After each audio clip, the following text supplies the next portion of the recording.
We have item C is a PO request.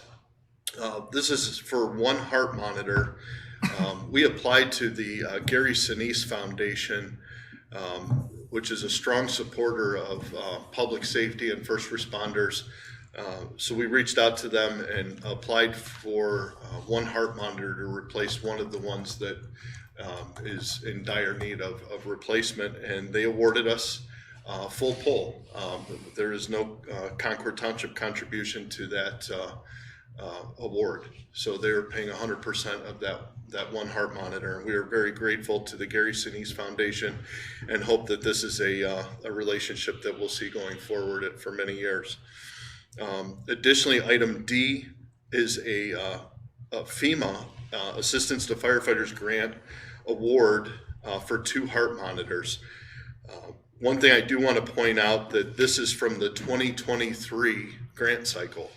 So this is one that's been applied for some time, that we just got notification of. And it's also important to note that our share of those 2 heart monitors, because there is a cost share with AFG, our cost share is $3,536.18 on a $40,000 per unit cost. So I think we did pretty well for 3 heart monitors with a buy-in of just over $3,500. Hey, Chief. Yes. So, not to just beat a point, but we're talking about the levy and questions, and I'm just doing quick math here, and this is one of the things you and I talked about last year when the levy failed. But I want to point out that heart rate monitors, and we talked about the cost of them, we're getting the value of these POs is $121,000. Yes. And so when people want to know where fire operations money goes, right. And what did you pay? You told me it was substantially less cost. I mean, those are, how old are they now? The ones we have now? Yeah. We bought those in 2010. So they're 14 years old. 14 years old. And what's the cost increase in 14 years? I don't want to speculate. It was a lot, but wasn't it? It's significant. Yeah. Yeah. And actually, the monitors that we're purchasing are not the latest and greatest. The latest and greatest are closer to $70,000. So, A piece. but these a piece. Yeah. So, I do want to emphasize, and thank the Concord Township in general, but Concord Fire specifically.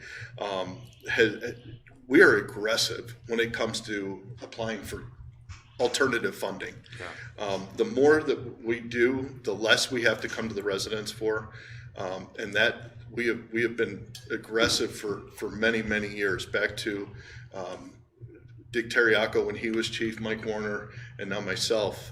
That is something that we pursue diligently. I will note that this is our 3rd attempt at requesting heart monitors through FEMA. So it takes time, it takes diligence, but we don't get discouraged. We keep applying and keep applying. We change things up to see if something new will work. We don't give up. So, and that's the fruit of our labor there. And the amount of work and labor that Karen Pierce, our administrative assistant, puts into these, Mike Bedell, Brian Fleming, and in this case, Bob Ivancic, our EMS coordinator for the department. So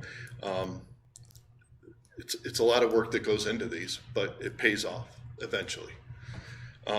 We do still have one grant request out to FEMA that we're waiting to hear back from.